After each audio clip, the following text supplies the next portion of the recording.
Life. I am Reverend Dr. Henry Lee Bates, coming to you live from Palm Springs, California. I am teaching from the wisdom of the ancients, the truth given to us by the Mastermind Jesus, and the practical mysticism of the science of mind and spirit. You can find out more about this ministry by going to www.revbates.com or by visiting the Way to a Wonderful Life channel on youtube.com. Just type in the YouTube search box Rev Bates, that is R-E-V-B-A-T-E-S, as one word, and you will find over 500 of my radio messages with additional recordings in both English and Spanish that you can listen to 24/7. The goal of this ministry is to bring us into the realization that the power of life is within us. The power of life is within us. Today our weekly message is titled, Let's Have a Prosperous Life. Let's have a prosperous life. Now, there is nothing that stands in the way of us having all the money we desire except us. Nobody and no thing can stop us from realizing prosperity except for the attitude, the thoughts, the words, and actions that we have towards money. We don't get money if our thoughts, words, and actions continually keep us in lack and limitation. Our thoughts, words, and actions must lift us up to the level of prosperity and wealth that we desire to realize. So it's how we think, how we speak, and the actions that we take. I mean, there are people that go around thinking all the time about how expensive everything is and how the cost of living is terrible. But believe me, no matter how times we think that thought, that the cost of living is terrible or is getting so high, it's not, that doesn't lower it. It doesn't make anything less expensive. We have to adjust our mind to being prosperous, to thinking prosperity. Never, ever talking down to ourselves and telling ourselves that we're anything but prosperous. We have a prosperous consciousness within us. We're created in the image and likeness of intelligence and spirit and power. So therefore, we have the ability to prosper.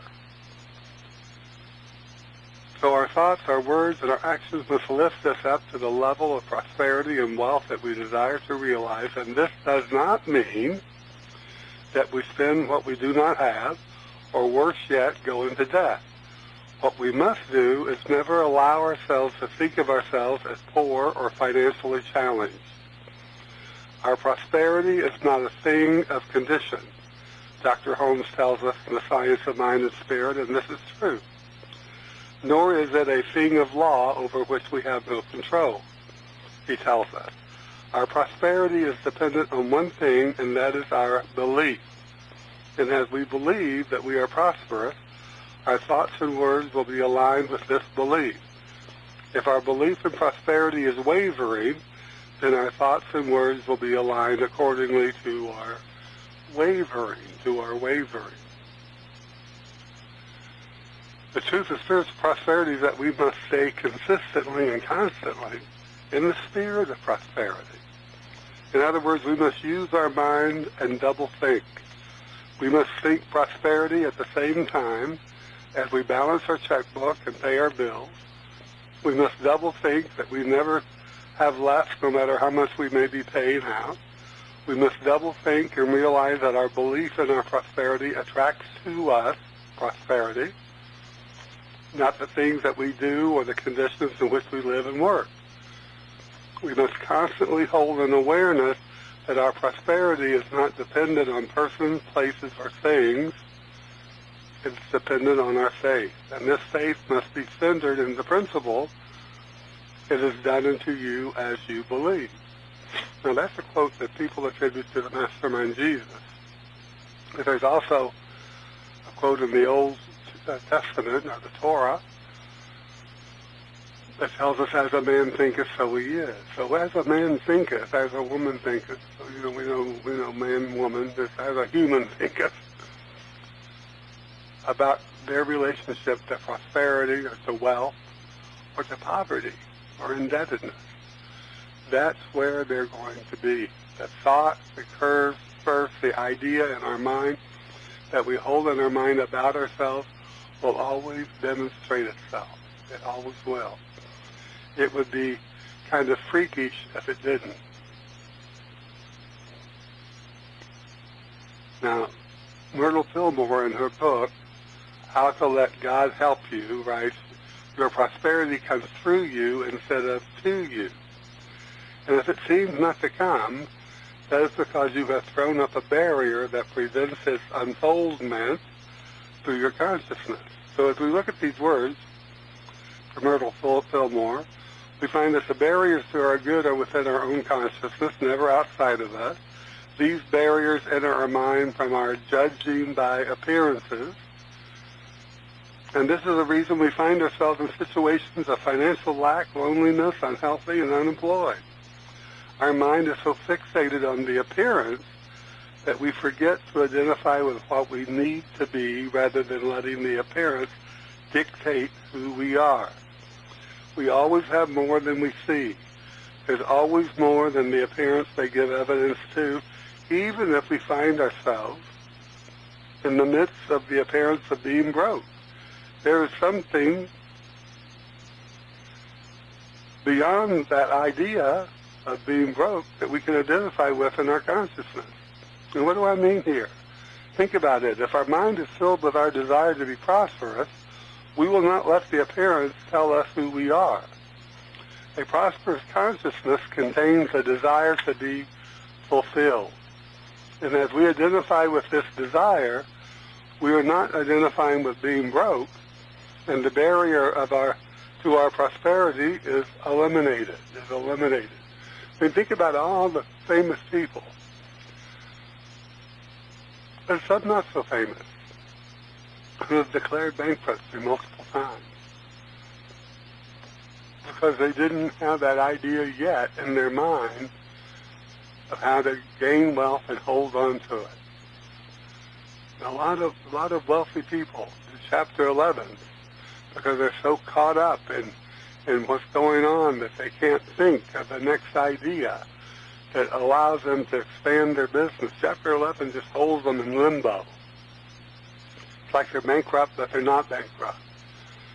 So there's something within us, within our own mind, that will give us the idea, if we let it, that will prosper us, that will bring us that opportunity to prosper, no matter what condition we're currently living in. Nothing is more powerful in our mind than desire. I can't say this enough. What is it that we desire? Because our desires are individual to us. You find a person who is living in financial struggle, and you will find a person who is lacking in desire, or at the least, lacking in identifying with the desire. A lot of people walk around and say they desire to be rich. Think about how many people buy lottery tickets. They obviously desire to have money. They desire to win the lottery. But is that desire something that registers in their consciousness, or is it just something that they think it would be great if they could win the lottery and be rich, and all of a sudden everything in their life would change? That's not the way consciousness works. That's not the way consciousness works.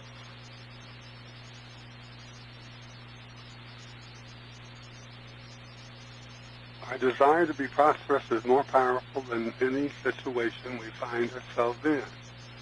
If we believe that the riches and wealth of abundance all around us is not separate and apart from us, and accept our good within our mind, and we register it in our mind by repetition, our mind is the source of all things wonderful and good when we use our mind correctly, and it will find a way for us to realize the level of wealth and prosperity that we desire. And life is a gift. It's not a test. Yet so many people feel tested, especially when it comes to their finances. You know, they say finances are one of the biggest reasons that people divorce. You have two people, and one person may have a whole different idea about prosperity than the other one, and so they end up divorcing because of financial issues. So we need to get a handle on our finances, get a handle on our level of prosperity, and think about what it is that we desire. I mean, truly desire and believe that we can attain. You know, to say, oh, I desire $100 million without any thought that there's a way in which we can attain it in our life. It's not going to happen. What is it? What is it that we're seeking to realize? And also realize that there must be a way for us to attain it. Because if we have it in our mind, secure in our mind, and we hold it in our mind, and we don't see anything about it that diminishes us or anyone else, then we can have it. We can have it. But some people will say, how can I have faith and an abundance when I have so little and feel so limited in my ability to do anything about it? And this, my friends, is a attitudinal thought that keeps so many people in financial lack. Because they feel like they're in bondage to poverty, to financial struggle. And it's hard. It's hard to think that way. It's hard to live with that thought. You know, I grew up with the 23rd Psalm. The Lord is my shepherd, I shall not want. The Lord is my shepherd, I shall not want. And it was not until I had the realization that the Lord meant the law of mind that this actually is anything for me. For it is our state of mind that shepherds in those ideas, thoughts, and imaginings that give us the opportunity to prosper. There's not a God that cares whether we are prosperous or poor. There just isn't. There just is not. The only one who cares or should care is us. And each individual has their own individual measure of what is prosperous and what is not. So we have to decide where do we want to be on that scale of prosperity? Where do we want to be in our finances? And do we realistically believe that we can bring forth into our mind the idea that will open the opportunity for us to achieve it, to attain it, to realize it?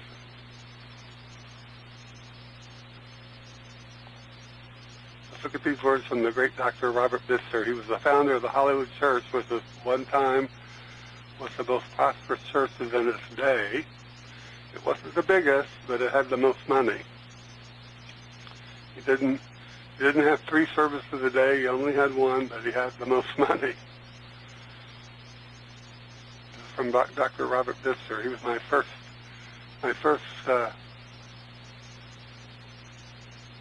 teacher in metaphysics and the science of the mind, the science of successful living.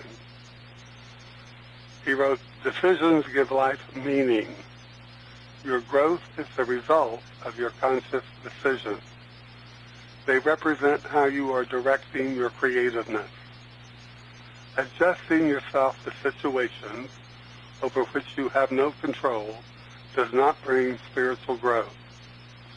Such experience would develop tolerance, patience, and forbearance, but it merely accepts the status quo and disallows your opportunity for conscious choice. Conscious choice."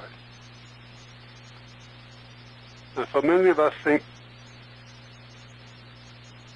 seek money thinking that it will give us security, peace of mind, happiness, and freedom, but it can't. Money has no power over these things in our lives, and for some of us, money can make a misery where there was none. Many people who become rich with money allow the money to influence them to the point that they become miserable to themselves and to others. money-rich people can be so fearful of losing their money that they can become consumed with keeping as much money for themselves as they can, even when it means they shortchange others and become indifferent to the needs of people around them. This stifles the law of circulation in their lives and blocks the flow of wealth. This entitlement mentality only makes for a life of frustration and angst, and few realize that they have done it to themselves. Few of them do. It is the difference between a consciousness of wealth and being money rich. When we have a consciousness of wealth, we know that no matter how much we pay out, give out, or even perhaps lose in the stock market, our money will rise to the level of our consciousness of wealth again automatically. And it was an interesting read that I had a while back. It was about how the store Neiman Marcus came about. And the store Neiman Marcus came about because all of a sudden you had all these people in Texas who discovered oil, became money rich. They had lots of money. So these were simple, pretty much simple people, probably not as simple as the Beverly Hillbillies, if you all remember that program on TV, the Beverly Hillbillies. They weren't as simple as that. But the ones that had the consciousness of wealth realized that they were going to change their lives in a very drastic way, that the money, the wealth was going to change their lives. And so they wanted to fit in to this new way of life that money had given them the opportunity to experience. So they went to Neiman Marcus because the people at Neiman Marcus could tell them what kind of clothes to wear, what kind of clothes to wear to a meeting, what kind of clothes to wear to a luncheon, what kind of clothes to wear to a dinner party, all of these things, what kind of clothes to wear to meet the governor, and how to act, and things to say. Neiman Marcus took an interest in helping these people develop themselves in consciousness, not just using the money that they had to spend to buy things in the store, but actually to help them understand the consciousness of wealth and the responsibility that money comes when money comes to us that we have with that money, and the changes within our life that this money will cause to appear. So that was like a phenomenal way of gaining success for not only Neiman Marcus, but also it helped many of these people become far more successful in their life, far more successful than the money that they had received, the money that they had in their bank account would have dictated. So we need to understand that everything comes back to consciousness. And that truth statement, money flows from us, not to us, is difficult for many people to grasp. It flows from us, not to us. Credit cards and easy financing have failed us in our quest to demonstrate wealth and instead have demonstrated debt because we have given them the power of cause when they are merely effects, and sadly, the effects of debt consciousness. When we make the mental effort to develop a consciousness of wealth, sufficient power will flow from this consciousness out into our world of experience and attract to us money and all things necessary that match our consciousness of wealth. Now, attract to us money and all things necessary. See, those people that were attracted to Neiman Marcus, they were attracted to Neiman Marcus in consciousness. They wanted to be more than just money rich. We don't have to go into debt to have the things we want or to shortchange anyone or clip coupons or any such nonsense. Our consciousness of wealth will attract its own with precision, as within, so without. That which we are to have does not require a credit card or a debt which we cannot pay. So few people realize that in this day and age, that we can live without debt, that we can attract the level of finances that we need to finance the level of life that we desire to experience if we give up the idea that we have to do it through debt, or we have to become rich through inheritance, or we have to become wealthy by making sure that somebody else has less than we have, or by paying people less for their work and for their efforts in assisting us in our life experiences and what they're worth. So many people want to get the cheapest price. You know, I have people that constantly are asking for less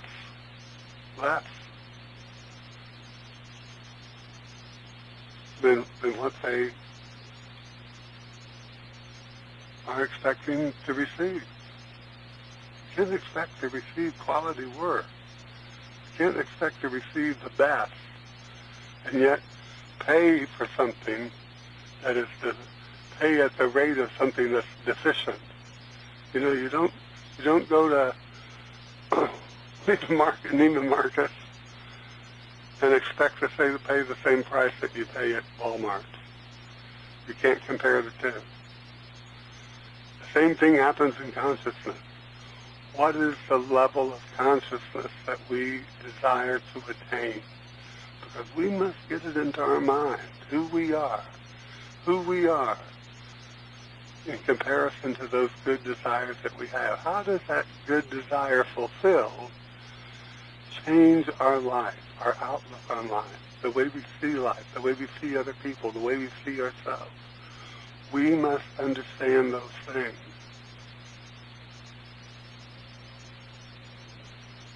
It's up to us to register in our consciousness every day what it is that we want to experience. Remember those words, it's done to you as you believe.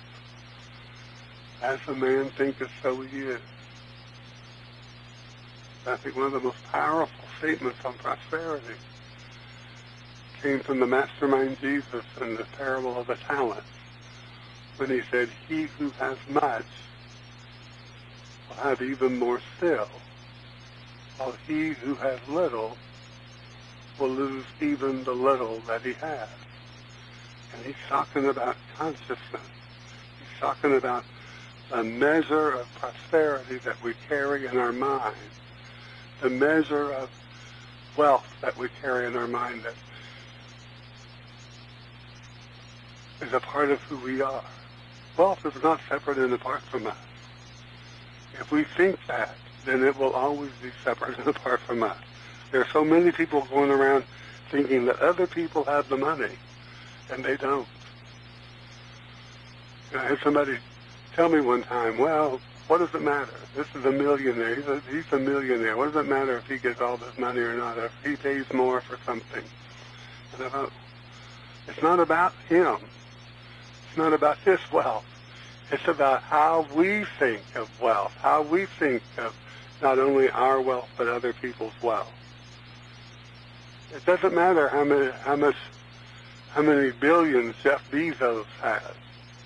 It's not going to change my life in one way, shape, or form. What will matter is, do I compare myself to Jeff Bezos? Do I envy Jeff Bezos?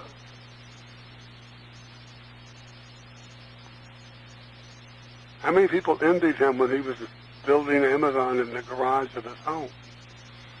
And all of his friends and family were probably thinking, why doesn't he get out and get a real job? He wanted to get out and get a real job instead of staying home in the garage. What kind of crazy idea does he have that he can sell something on the internet enough to make a living? Can you imagine the criticisms he had? The negative statements that were made about him. And here he is, the richest man in the world. The richest. If not number one, he's at least number two richest man in the world. So let's go back to Dr. Robert Visser, who was one of the richest, most wealthiest ministers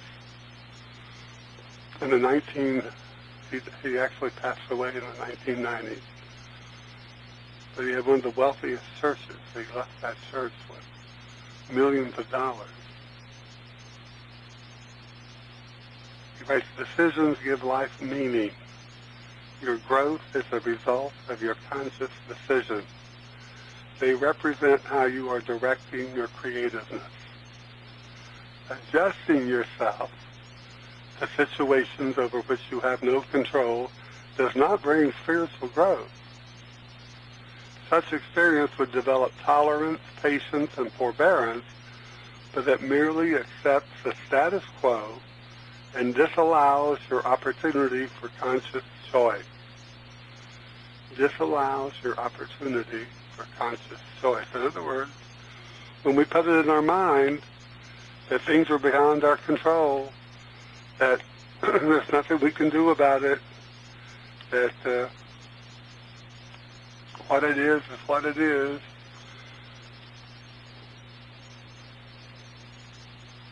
that other people have the money and we don't.